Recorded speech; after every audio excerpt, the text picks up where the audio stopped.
second Saturday game now, which is between your Sydney Roosters versus the South Sydney Rabbitohs in what looks like it could be a very good game.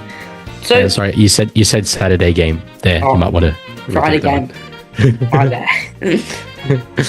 Sorry, Friday. I did want to add on this and just ask your quick little opinion. Do you think that the stuff? I know there's big drama with the Braden Smith stuff, obviously with the Rabbitohs, and now it's starting to stuff with players at the Roosters. I genuinely don't think there's anything really related to that, but it's just not a good headline for both clubs. Do you think there'll be any effect on any of the teams with that, or they'll just go out there and play footy? Yeah, I think that's probably more of an external thing, and I've been pleasantly surprised that it hasn't been used more in the media so far this week. Maybe as we get closer to game day, it will be.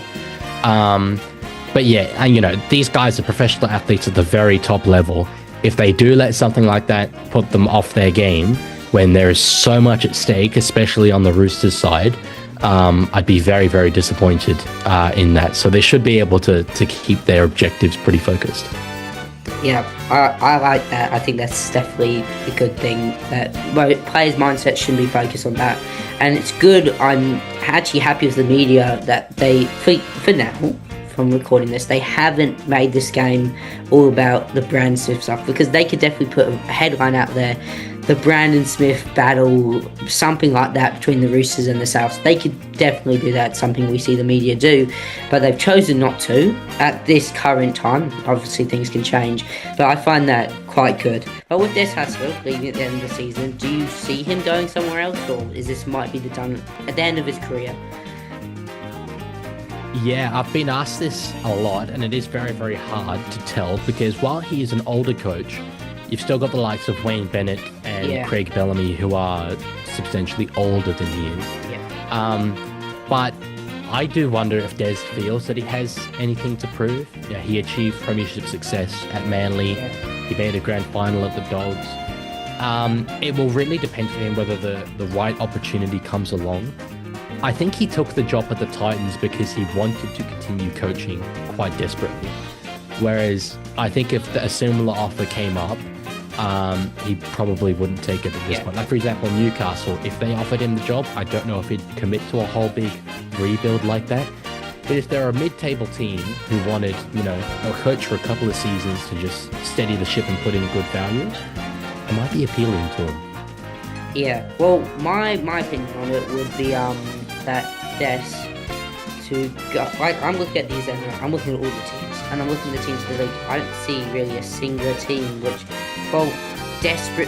really desperately need a coach. Well, except for the Knights, obviously, but need a coach, and that Des is willing to come over and coach with them. Obviously, he had a great point saying, does he really want to do this whole rebuild thing, or would he rather steady the ship with a middle of the table team?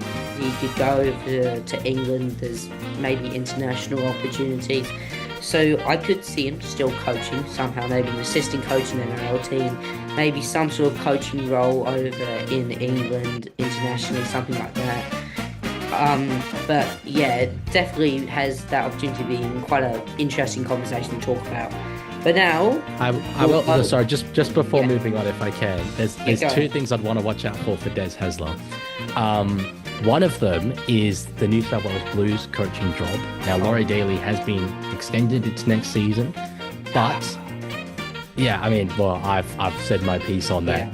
Yeah. If Daly fails to win the series next year, there's absolutely no way he retains his job, in my opinion. They might be able to sort of attract Des by saying it's 3 games a season, you can go ahead and coach the best players. I think he'd be very successful in that arena. The other thing, which is not as likely, a lot of water would have to go under the bridge for this, but look out for midway through next season, if Anthony Seibold still doesn't have the Manly Sea Eagles competing in the finals positions, if he gets a sack midway through the year and Des Hasler likes the thought of a third stint at the Manly Sea Eagles, it's not impossible. A lot of relationships would have to be rebuilt, but it's not impossible.